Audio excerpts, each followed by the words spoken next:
Selamat datang di channel Simar Imam. Sembari mendengarkan tinggalkan like dan komentarnya bosku. Jangan lupa pasang headset kalian. Siapkan kopi dan camilan. Lupakan pahitnya kehidupan. Mari kita dengarkan sambil rebahan. Kembalinya Sang Raja. Bab 749. Su Chen, kamu baik-baik saja.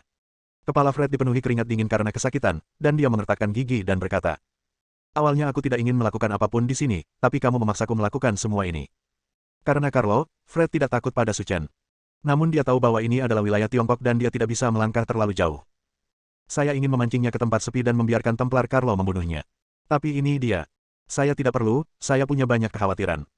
Aku tahu kamu pasti punya rencana cadangan, jadi jangan sembunyikan, keluarkan semuanya. Senyuman dingin muncul di wajah Fred, yang membuat para ahli di tempat tersebut bergidik. Mereka tidak tahu kalau ada orang asing di sini. Dia tidak tahu bahwa ada dendam antara dia dan Su Chen. Bang! Sebuah tembakan memecah ketenangan di tempat tersebut. Beberapa detik kemudian, pintu tempat tersebut dibuka. Lebih dari 30 orang menyerbu masuk dari luar seperti air pasang, semuanya mengenakan jas hitam. Semuanya berdiri di samping Fred dengan sungguh-sungguh. Saudara Carlo, kamu akhirnya sampai di sini. Jangan khawatir, saya akan membantu Anda menangani masalah ini, tetapi ada banyak orang yang hadir, jadi akan lebih merepotkan untuk menanganinya. Carlo tersenyum dan berkata, tapi tidak masalah, bunuh saja dia begitu saja. Apa? Bunuh? Ada lebih dari 100 orang di tempat tersebut, dan masing-masing dari mereka adalah ahli dalam pengobatan biologis dan memiliki status tertentu di Tiongkok. Jadi mereka lebih takut mati dibandingkan orang biasa. Apa yang harus aku lakukan sekarang? Aku di sini hanya untuk menghadiri rapat, tapi sebenarnya aku mempertaruhkan nyawaku. Aku baru berusia 30-an, dan aku masih belum ingin mati. Ini semua salahku untuk orang bernama Su Chen itu. Jika bukan karena dia, tidak akan ada banyak masalah. Pelankan suaramu, apakah kamu tidak ingin hidup? Saya seorang jenderal wilayah militer Jinling, dan saya dapat membunuhmu hanya dengan satu kata. Itu tidak ada gunanya. Ada begitu banyak orang di seberang, dan mereka semua pasti membawa laki-laki. Bahkan jika dia memiliki 3 kepala dan 6 lengan, sebutir peluru masih bisa membunuhnya. Semua orang terdiam dan bersembunyi di sudut dengan gemetar. Beberapa orang bahkan pingsan karena ketakutan. Saudara Carlo, lihat betapa menariknya orang-orang Tionghoa ini. Saya benar-benar ingin merekam ekspresi serakah dan ketakutan mereka dan kembali menikmatinya secara perlahan. Masih bisakah kamu mengharapkan orang lain, seperti kami Ksatria Templar, tidak takut hidup dan mati? Kata Carlo sambil tersenyum. Benar. Ksatria Templar adalah pejuang paling berani dan tak terkalahkan di seluruh negara Italia. Mereka tidak akan cemberut bahkan saat menghadapi kematian. Tentu saja, ini adalah kesatriaan kita. Kamu dari Ksatria Templar, kan? Saat kamu berlutut dan memohon ampun padaku, bukan itu yang kamu katakan. Hati Carlo bergetar saat mendengar suara familiar itu. Suara ini sangat familiar baginya sehingga dia tidak akan pernah bisa melupakannya. Apa yang terjadi di bandara hari itu bagaikan mimpi buruk yang menakutkan baginya. Carlo melihat lebih dekat dan terkejut saat mengetahui bahwa orang yang berdiri di atas panggung adalah Su Chen. Pendiri Perang Salib, sosok yang membuat seluruh uskup agung merahnya menyerah. Saudara Carlo, biarkan orang-orangmu mengambil tindakan. Saya tidak bisa menunggu lebih lama lagi.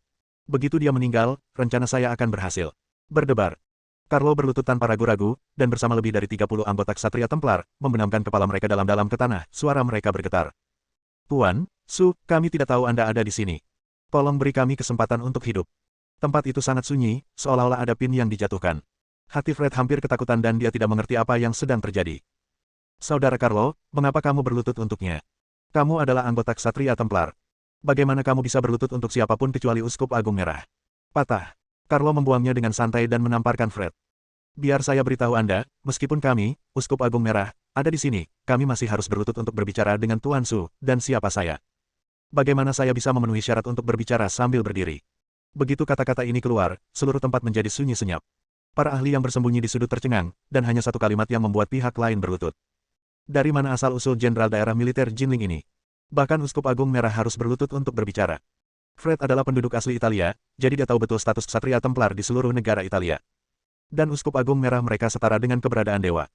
Tapi orang seperti itu sebenarnya harus berlutut untuk berbicara di depan Su Chen. Tanda seru. Apakah dia manusia atau hantu? Sangat kuat. Tanda seru.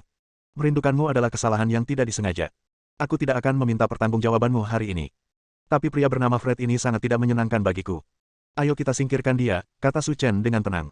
Sesuai perintah Anda, Tuan, kami akan melakukannya sekarang. Tidak, jangan. Fred sangat ketakutan sehingga dia tidak bisa melarikan diri meskipun dia menginginkannya. Bahkan jika dia ingin menghubungi kakeknya untuk membantunya, dia tidak akan bisa.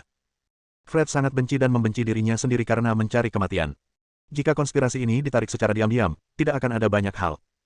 Di bawah perintah Su Chen, Carlo membawa Fred pergi, dan nasibnya bisa dibayangkan, dia langsung pergi ke neraka untuk melapor. Berdiri di panggung auditorium, mata Su Chen menyapu semua orang satu persatu. Sihan Pharmaceutical adalah industriku. Jika kamu berani mengganggunya lagi, maka Fred akan menjadi takdirmu. Iya, kita tahu kalau obat rahasia yang diproduksi Sihan Pharmaceutical adalah obat ajaib yang langka dalam 100 tahun. Beraninya kita mengganggunya. Su Chen mengabaikan mereka yang bertindak sesuai dengan situasi yang ada dan meninggalkan Universitas Zonghai bersama Su Sihan.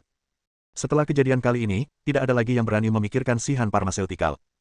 Perkembangan ke depan juga akan bisa memasuki situasi yang baik tanpa harus terlalu khawatir. Malamnya, Antonio yang sedang beristirahat di hotel merasa gelisah. Saya selalu merasa sesuatu yang buruk akan terjadi. Jam berapa sekarang? Kenapa Fred belum kembali? Setelah melakukan beberapa panggilan berturut-turut, dia menemukan bahwa semuanya dimatikan, yang membuat Antonio semakin curiga. Tahukah Anda, ponsel Fred tidak pernah dimatikan. Dering-dering-dering.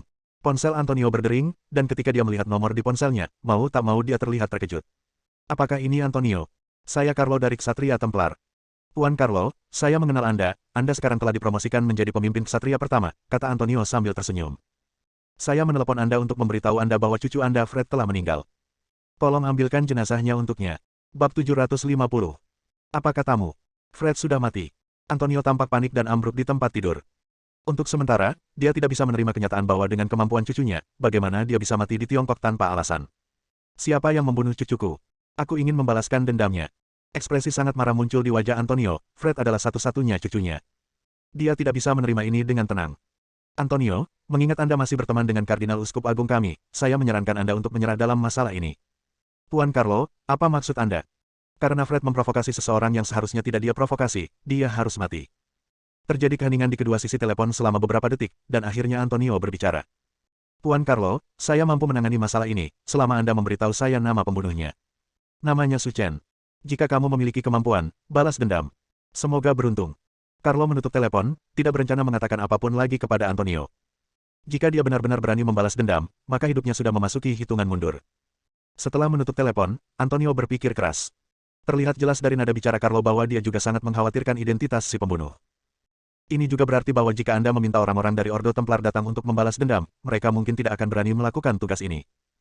Jadi sekarang, kita tidak bisa lagi mengandalkan Ksatria Templar. Namun tak lama kemudian, Antonio memikirkan seseorang. Long Yuan, kepala staf tentara salib.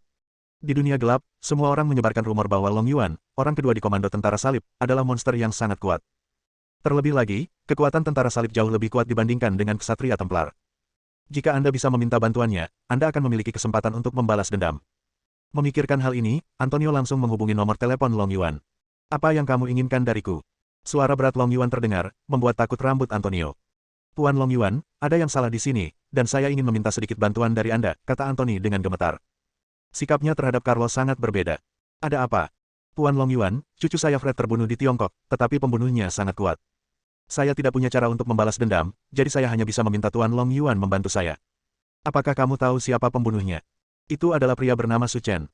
Apakah kamu ingin aku membunuhnya untuk membalaskan dendam cucumu? Bisik Long Yuan. Ya, saya bersedia memberikan hadiah yang besar, selama saya bisa membalaskan dendam cucu saya. Aku bisa mengambil urusan ini. Tidak apa-apa jika kamu ingin aku membunuhnya, tapi ada sesuatu yang harus kukatakan padamu. Antonio sangat gembira. Selama dia berjanji pada dirinya sendiri, maka masalah ini pasti. Tanyakan saja kepada Kepala Staf Umum Perang Salib Timur, siapa yang bisa menghentikan pengejarannya. Tuan Long Yuan, jika ada yang ingin Anda sampaikan kepada saya, katakan saja. Saya mendengarkan. Sebenarnya, pria bernama Su Chen adalah Kaisar Perang Salib Timur kita. Berapa rencanamu untuk membayar bisnis ini? Paji. Ponsel Antonio jatuh ke tanah. Seluruh orang pingsan. Dia sebenarnya adalah Kaisar Tentara Salib. Ya, tahukah kamu apa yang harus dilakukan kali ini? Saya tahu. Cucu sayalah yang pantas menerima kematiannya. Saya tidak bisa menyalahkan orang lain. Saya tidak ingin membalas dendam lagi. Long Yuan tidak menjawab dan langsung menutup telepon. Ada keheningan di seluruh kamar Presidential Suite. Wajah Antonio lebih jelek daripada orang mati, dan dia menghela nafas setelah sekian lama. Fred, kamu telah memprovokasi seseorang yang seharusnya tidak kamu provokasi. Kakek tidak bisa membalaskan dendammu. Dalam beberapa hari berikutnya, Lin Ruan mencurahkan seluruh waktunya untuk merancang pulau buatan. Baru seminggu kemudian rencana yang sempurna diselesaikan. Semua selesai. Lin Ruohan merentangkan pinggangnya yang anggun, memperlihatkan lekuk tubuhnya yang indah. Lebih elegan dan santai. Saudara Chen, kita bisa berkemas dan bersiap untuk pergi ke Pulau Hong Kong. Setelah selesai makan, Lin Ruohan berkata dengan antusias. Kenapa kamu tidak istirahat selama 2 hari sebelum pergi? Tidak perlu. Lin Ruohan berkata dengan antusias. Saya merasa seperti disuntik darah ayam sekarang, dan saya tidak bisa berhenti sama sekali. Apalagi kami pergi ke Pulau Hong Kong untuk mencari mitra subkontrak, jadi masalah ini tidak mendesak, jadi operasi ini bisa dilakukan. Katanya tempat itu ramai turis dan kamu pasti bisa bersantai di sana. Baiklah, kalau begitu ayo segera kemasi barang-barang kita dan bersiap berangkat ke sana. Tidak masalah. Aku akan menelepon Chanyu nanti dan memintanya untuk datang lebih awal. Lalu aku akan bertanya pada Yuan Yuan apakah dia ingin pergi bersama. Tak perlu dikatakan lagi, Guo Chanyu membuat reservasi dengan Lin Ruohan sejak awal dan ingin bepergian ke Pulau Hong Kong bersamanya. Namun secara kebetulan, Jian Yuan tidak menolak, mengatakan bahwa dia kebetulan pergi ke sana untuk menghadiri pesta festival film. Bersiaplah untuk pergi bersama Su Chen dan Lin Ruohan. Ini juga mengubah kencan solo keduanya menjadi perjalanan grup yang terdiri dari 4 orang. Meski banyak orang, namun tetap ramai. Suatu hari kemudian, Lin Ruohan mengumpulkan informasi yang relevan dan mempersiapkannya untuk digunakan ketika tiba di Pulau Hong Kong. Saudara Chen, apakah kamu baik-baik saja malam ini? Lin Ruohan bertanya. Tidak apa-apa, ada apa? Chanyu akan tiba di Zonghai sebentar lagi, ayo jemput dia. Oke. Kemudian, ketika dia hendak pulang kerja, Lin Ruohan mengeluarkan setelan rok hitam dan mengganti seragamnya. Saudara Chen, mari kita lihat apakah saya terlihat bagus dengan gaun ini. Tidak buruk. Apa maksudmu lumayan? Ini rok favoritku. Lin Ruohan mencubit pinggangnya dan berkata, menurutmu itu sangat indah. Pemahaman Su Chen tentang fashion pada dasarnya adalah selama tidak memperlihatkan tubuh telanjang. Memang agak sulit baginya untuk menilai apakah suatu pakaian terlihat bagus atau tidak. Ya, itu sangat indah, kata Su Chen, agak tercengang. Jadi, apakah aku terlihat lebih baik dengan rok ini atau dengan seragam tadi? Lin Ruohan memandang Su Chen sambil tersenyum dan berkata. Berdasarkan pengalaman terakhir, Su Chen menjawab. Semuanya terlihat bagus. Seragam itu kuno sekali, bagaimana bisa seindah gaun ini? Lin Ruohan memandang Su Chen sambil setengah tersenyum. Saudara Chen, kamu tidak memiliki seragam yang rumit, bukan? Lot seragam. Ya, seragam itu jelek sekali. Jika bukan untuk jam kerja, saya tidak akan memakainya. Tetapi dilihat dari sikap Anda, Saudara Chen, Anda tampaknya memiliki kesukaan khusus pada seragam. Apakah Anda ingin saya membelikannya? Setelan pramugari suatu hari nanti. Atau seragam perawat untuk kamu pakai. Setelah mengatakan itu, ekspresi Lin Ruohan menjadi lebih misterius. Dia bersandar di telinga Su Chen dan berbisik pelan. Dan ukurannya lebih kecil. Bab 751. Ukuran kecil. Kenapa beli ukuran lebih kecil? Itu sangat cocok untukku dan menunjukkan bentuk tubuhku yang bagus. Su Chen tidak langsung menjawab, tetapi memikirkan adegan Lin Ruohan mengenakan seragamnya. Ini pasti sangat menggoda. Kamu bisa mencobanya. Satir. Dia memutar matanya dengan menawan dan berkata, ini yang kamu katakan, bukannya aku memintamu untuk membelinya. Tidak apa-apa, Saudara Chen. Pria sebaik kamu tidak boleh tergerak oleh emosi dan keinginan. Dia seharusnya bisa melihat tetapi tidak bisa menangkap. Saya juga orang normal. Menurut apa yang Anda katakan, saya harus pergi ke biara dan menjadi biksu, kata Su Chen tercengang. Saudara Chen, jika Anda ingin menjadi biksu di biara, maka saya akan menjadi biksuni. Menjadi biarawati. Dengan begini, kita berdua bisa berkencan secara rahasia. Menarik untuk dipikirkan. Su Chen menamparkan pantat Lin Ruohan dan mengutuk sambil tersenyum. Apa yang kamu pikirkan setiap hari? Cepat kemasi barang-barangmu dan keluar. Dia akan turun dari pesawat sebentar lagi. Lin Ruohan mengusap pantatnya dan tersenyum malu-malu. Setelah mengemasi barang-barangnya, dia meraih lengan Su Chen dan pergi ke tempat parkir bawah tanah bersama-sama, bersiap untuk menjemput Guo Chanyu. Setelah sampai di bandara, setelah menunggu sekitar 10 menit, Guo Chanyu menyeret koper besar berwarna merah dan berjalan keluar lorong. Tapi dia bukan satu-satunya yang keluar bersamanya. Di sampingnya, ada seorang pemuda. Dilihat dari penampilannya, dia tidak terlalu tua, hanya 1 atau 2 tahun lebih tua dari Guo Chanyu. Dia terus berbicara di telinganya tentang cara memenangkan uang. Nona Guo, saya tidak tahu kemana Anda akan pergi. Saya dapat mengantar Anda ke sana. Sopir kami menunggu saya di luar. Pria yang dimaksud bernama Jiang Sudong, dan dia adalah calon pewaris keluarga Zonghai Jiang. Di Zonghai, keluarga Jiang adalah keluarga besar yang bernilai miliaran. Mereka terlibat dalam perdagangan impor dan ekspor. Mereka memiliki koneksi yang kuat di komite kota Zonghai.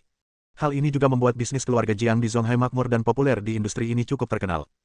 Maaf, sepupuku dan suami sepupuku akan datang menjemputku. Tidak perlu mobilmu. Saat berbicara, Guo Chanyu tanpa sadar mempercepat langkahnya, mencoba menjauhkan diri dari pemuda itu. Nona Guo, Anda mungkin tidak tahu bahwa mobil saya adalah Mercedes-Benz Maybach, yang harganya lebih dari 3 juta. Banyak wanita yang ingin mengendarai mobil saya, tetapi mereka tidak memiliki kesempatan. Jadi bagaimana dengan Mercedes-Benz Maybach, itu tidak ada hubungannya dengan saya. Di seluruh kota Jiangsu, keluarga Guo adalah keluarga besar dengan kekayaan bersih puluhan miliar. Jika Guo Chanyu tidak tertarik dengan mobil, dia bisa membeli Mercedes-Benz Maybach dengan lambaian tangannya. Mobil seharga 3 hingga 4 juta bukanlah apa-apa di matanya. Selain itu, meskipun tidak perlu memberitahu keluarganya, bahkan jika dia berbicara dengan Lin Ruohan, dia akan mendapatkannya sebagai hadiah. Pikiran menggunakan Mercedes-Benz Maybach untuk merayu Guo Chanyu memang naif. Melihat Lin Ruohan dan Su Chen berdiri di sana, Guo Chanyu dengan cepat melangkah maju untuk menyambut mereka. Sepupu ipar. Lin Ruohan memegang tangan Guo Chanyu sambil tersenyum dan berkata sambil tersenyum. Apakah ada yang ingin kamu makan? Biarkan sepupu iparmu mengajakmu makan. Aku sudah merencanakannya.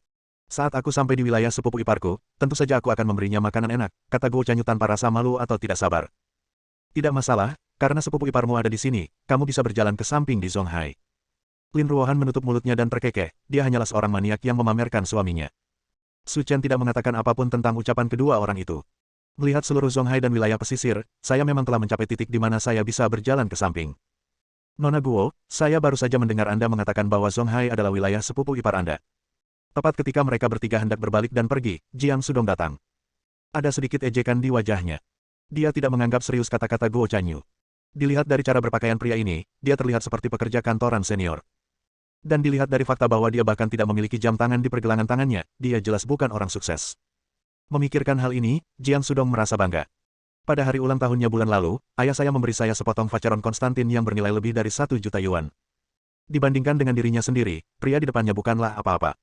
Namun yang tidak dapat dipahami Jiang Sudong adalah pria biasa menemukan istri yang begitu cantik. Itu tidak masuk akal. Apakah kamu keberatan? Kata Guo Chanyu acuh tak acuh. Dia telah melihat kemampuan Su Chen dengan matanya sendiri. Bahkan penguasa Gunung Longhu pun bisa dibunuh olehnya dengan satu gerakan. Oleh karena itu, siapapun yang berani macam-macam dengan suami sepupuku mungkin belum lahir. Tentu saja aku punya pendapat. Jiang Sudong memainkan jam tangan Vacheron Konstantin di pergelangan tangannya, dan dengan sengaja pamer di depan Lin Ruohan. Nona Guo, Anda mungkin tidak tahu bahwa meskipun kota Jiangsu dapat dianggap sebagai kota kuasi tingkat pertama, kota ini sangat berbeda dari Zonghai. Di seluruh kota Jiangsu, orang kaya yang bernilai puluhan miliar dianggap terkemuka, tetapi di Zonghai, Anda dapat dengan mudah menemukan banyak orang kaya yang bernilai ratusan miliar. Bahkan di antara keluarga orang kaya yang tak kasat mata, properti mereka bernilai puluhan miliar. Triliunan, tapi tidak ada yang berani mengatakan bahwa mereka bisa berjalan menyamping di Zuhai. Mengenai situasi Su Chen, Jiang Sudong merasa telah menemukan jawabannya dengan jelas. Itu tidak lebih dari seorang pekerja kantoran senior dari kelompok tertentu yang mengenal beberapa gangster di dunia bawah. Kemudian dia mengira dia punya kemampuan dan membual kemana-mana untuk menunjukkan kemampuannya. Tidak mengherankan jika diausi seperti ini dapat ditemukan di seluruh Tiongkok. Saya tahu ada banyak orang kaya di Zonghai, tapi mereka tidak bisa dibandingkan dengan sepupu ipar saya. Guo Chanyu mendengus dingin. Kurasa tidak. Lihat jam tangan di tanganku. Ini edisi terbatas karya Vacheron Konstantin dan harganya lebih dari 1,6 juta. Menurutku, meskipun sepupu iparmu tidak makan atau minum selama itu seumur hidupnya, dia mungkin tidak akan mampu membeli jam tangan seperti itu bar. Bukankah itu hanya sebuah jam tangan yang bernilai lebih dari 1 juta yuan? Sepupu iparku tidak peduli sama sekali. Setelah mengatakan itu, Guo Chanyu mengajak Su Chen dan Lin Ruohan keluar dan benar-benar tidak ingin berurusan dengan Jiang Sudong, orang yang mengalami keterbelakangan mental. Belum lagi sepupunya, dia adalah wanita kaya dengan kekayaan bersih ratusan miliar. Bahkan keluarga Guo lebih kaya dari keluarga Jiang, tapi mereka tetap pamer di depan diri mereka sendiri. Ekspresi Lin Ruohan tidak senang. Dia berencana memberinya jam tangan dari saudara Chen suatu hari nanti. Itu hanya sebuah jam tangan yang bernilai lebih dari 1 juta yuan. Aku tahu ada banyak orang di sini, jadi kamu malu untuk mengikutiku, tapi itu tidak masalah. Aku sudah memberimu kartu namaku. Kamu bisa meneleponku setelah itu. Kamu terlalu banyak bicara omong kosong, keluar dari sini dan jangan merusak pemandangan di depanku. Kata Su Chen dengan wajah dingin. Begitu kata-kata tersebut keluar, suasana di bandara langsung menjadi mencekam. Wajah Jiang Sudong menjadi sangat jelek. Nak, apakah kamu yakin sedang berbicara denganku? Bab 752. Apa? Apakah kamu tuli? Melihat kedua orang ini hendak mengambil tindakan, semua orang di bandara berpencar ke segala arah, takut akan terkena dampaknya. Jiang Sudong tersenyum sambil melepas mantelnya. Sejujurnya, saya telah berlatih sanda baru-baru ini, dan saya telah mencapai beberapa kesuksesan. Di klub, saya bisa dianggap sebagai lawan yang tak terkalahkan. Saya hanya ingin berlatih bersama Anda hari ini. Jiang Sudong melepas pakaiannya dan memperlihatkan tato di lengannya. Ada pola naga hitam di atasnya, yang merupakan taring serius, yang sangat menakutkan. Melihat naga hitam itu, Su Chen kehilangan sebagian besar amarahnya dan hampir tertawa terbahak-bahak. Ini harus menjadi perbedaan antara produk asli dan 9 yuan 9 dengan pengiriman gratis. Ya Tuhan, naga hitam itu terlalu menakutkan. Awalnya, Jiang Sudong bertubuh tinggi dan kuat, dan dia berlatih sanda, yang membuat para turis di sekitarnya ketakutan. Kini dia memamerkan tatonya. Hal ini menyebabkan wisatawan di sekitarnya mundur beberapa langkah. Orang seperti itu tidak mudah diajak main-main. Ayolah nak, biarkan aku melihat kemampuanmu. Jika kamu berani berbicara kasar kepadaku, Jiang Sudong, bahkan jika aku memukulmu sampai mati hari ini, kematianmu akan sia-sia. Patah. Tubuh Su Chen bersinar dan dia bergegas ke Jiang Sudong dalam sekejap mata. Tampar wajahnya dengan keras. Engah. Seteguk besar darah keluar dari mulut Jiang Sudong. Seluruh wajahnya bengkak seperti kepala babi, dan wajahnya langsung dirusak oleh Su Chen. Dia benar-benar ditampar. Jiang Sudong menutupi wajahnya, tampak bingung. Dia paling tahu kekuatannya sendiri, tapi sekarang dia ditampar olehnya. Bagaimana ini mungkin? Jika kamu mulai melawan kakak iparku, kamu sedang mencari masalah.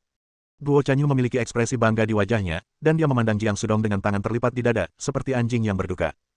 Boleh saja pamer di hadapannya, tapi dia justru berani sombong dengan sepupu iparnya. Saya benar-benar tidak tahu apa yang dia pikirkan.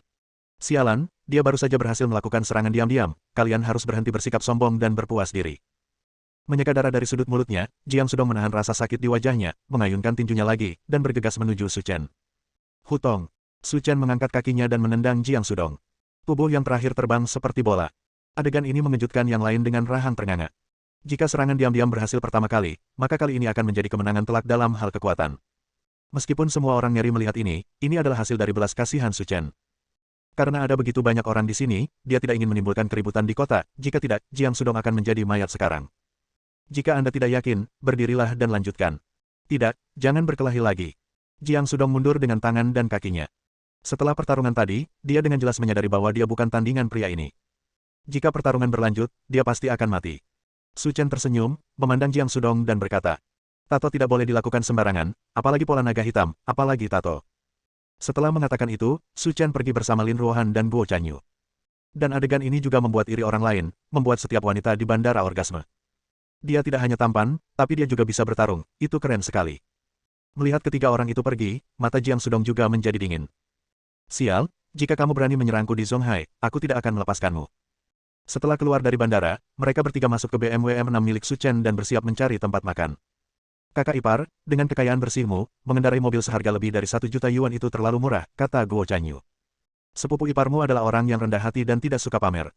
Ada juga Ferrari yang diparkir di rumah, edisi terbatas seharga lebih dari 200 juta, jadi kakak iparmu adalah bukan orang yang langka. Sifat Lin Ruohan sebagai orang yang maniak memamerkan kekayaannya sekali lagi terungkap tanpa syarat. Seorang pria yang luar biasa seperti sepupu ipar saya harus tetap rendah hati, jika tidak, semua wanita di Zonghai mungkin akan tertipu oleh sepupu ipar saya. Sepupu iparmu luar biasa. Lin Ruohan mengangkat kepalanya dengan bangga dan berkata dengan sangat arogan. Kemudian mereka bertiga pergi ke Menara Haiyan. Sepupu, saya tahu toko ini. Banyak blogger makanan di Weibo yang merekomendasikan toko ini dan mengatakan ini sangat enak. Saya belum pernah sempat datang ke sini, kata Guo Chanyu dengan mata berbinar. Kalau begitu aku akan mengabulkan permintaanmu hari ini dan makan apapun yang kamu mau dengan perut terbuka. Guo Chanyu melihat sekeliling dan menemukan antrian panjang orang di luar. Apakah kamu sudah melakukan reservasi sebelumnya? Kalau tidak, kita tidak akan bisa makan makanan ini hari ini. Jangan khawatir, kamu tidak perlu membuat janji karena sepupu iparmu. Lin Ruohan berkata sambil terkekeh. Benarkah? Sepupu iparku punya hak istimewa jika dia datang ke sini untuk makan. Karena toko ini milik sepupu iparmu. Pernahkah kamu melihat pemiliknya mengantri untuk makan di tokonya? Mata Guo Chanyu membelalak, dan kekagumannya pada Su Chen semakin meningkat. Sepupu ipar, kamu luar biasa, aku sangat mencintaimu. Su Chen tersenyum, tidak berkata apa-apa, berbalik dan berjalan ke Menara Haiyan bersama kedua wanita itu. Sesampainya di ruang pribadi khusus di gedung Haiyan, Lin Ruohan memesan meja besar dan bersiap untuk menjamu Guo Chanyu. Guo Chanyu tidak sopan, dia membuka perutnya dan makan besar sebelum dia merasa puas. Tidak, makanan di Haiyan Lou terlalu enak. Guo Chanyu merosot ke kursi dan berkata dengan puas. Tidak ada gambaran seorang wanita sama sekali. Dibandingkan dengan Lin Ruohan, dia ada di surga dan di bumi. Setelah minum cukup anggur dan makanan, Guo Chanyu menyentuh perutnya dan berkata, sepupu ipar, kemana kita harus bermain sekarang? Kamu ingin pergi kemana? Aku akan mengantarmu ke sana. Pergi ke bar. Guo Chanyu berkata dengan gembira, di tempat sebesar Zonghai, program bar pasti lebih baik daripada yang ada di Jiangsu. Saya sudah lama ingin melihatnya. Kalau begitu kamu harus bertanya pada sepupumu tentang hal ini dan melihat apakah dia bersedia pergi. Lin Ruohan selalu merasa bar adalah tempat yang berantakan. Hanya ketika saya pergi ke Yanjing terakhir kali, saya menontonnya sebentar. Sejak saat itu, aku belum pernah ke sana lagi. Ayo pergi. Karena Chanyu ingin pergi, ayo kita ajak dia jalan-jalan ke sana.